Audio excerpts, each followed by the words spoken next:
WNBA, they're having troubles with tickets now because I think Caitlin Clark is out for what? How many weeks is she out? She's rolled out for the June 7th game. That's when she was supposed to meet up with Angel Reese again. So in what may or may not be the greatest news in the world for Indiana Fever fans, we have gotten a little bit of an update. A little bit of an update here. They gave Reese and the other chick a foul. And I don't know. I guess she has a left quad strain and she's going to miss. At least 4 games is what they're saying. Yeah, okay. And the fourth and final of those games. Main journalist involved with the Indiana Fever. And realistically, this is not an ideal scenario for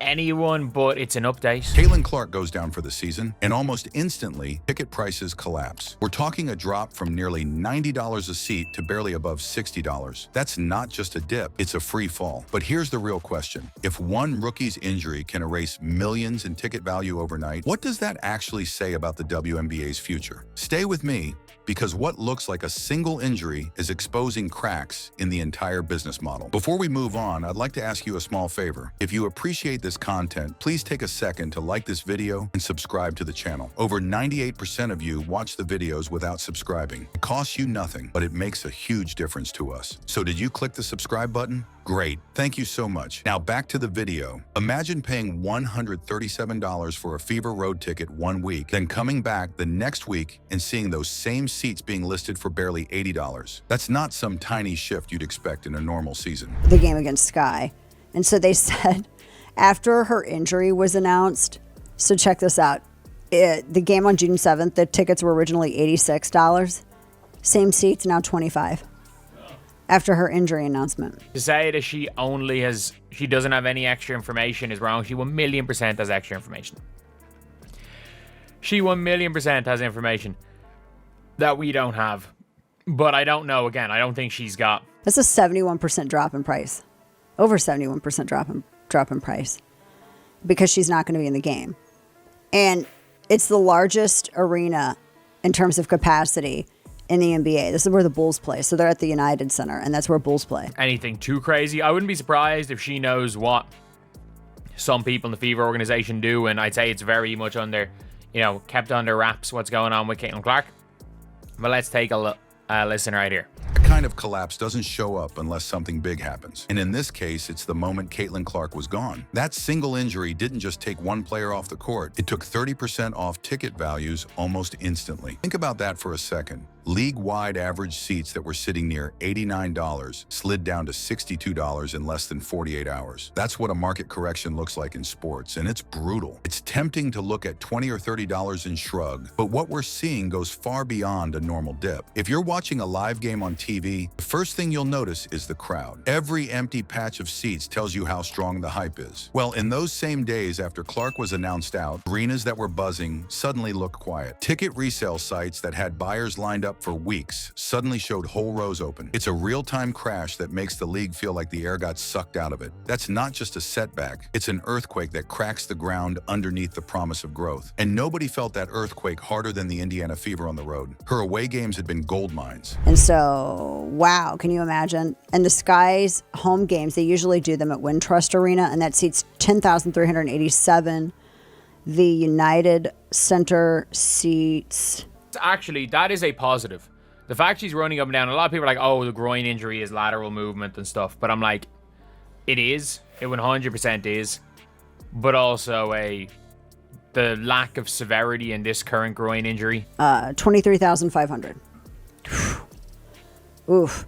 And they announced the venue change back in March because of Clark's popularity. And now she's not going to be there, and the tickets have been slashed. Kane, that center is going to be empty. I don't think I think her groin has been probably fully healed for weeks. I think now it's a situation where they are trying to, they're trying to make sure that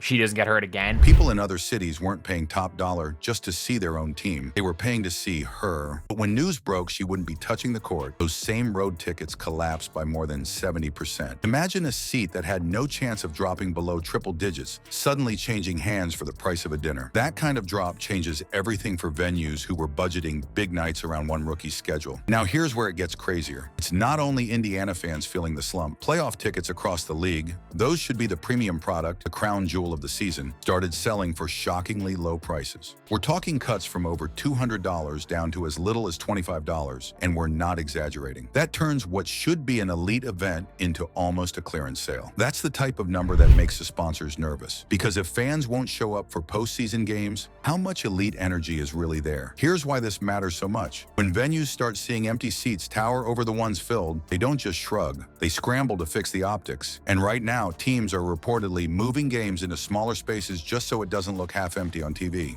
That's not a tactical decision to improve atmosphere. It's an emergency move to avoid embarrassment. If your league is thriving, you're expanding to big arenas. If you're contracting into smaller ones, that screams desperation.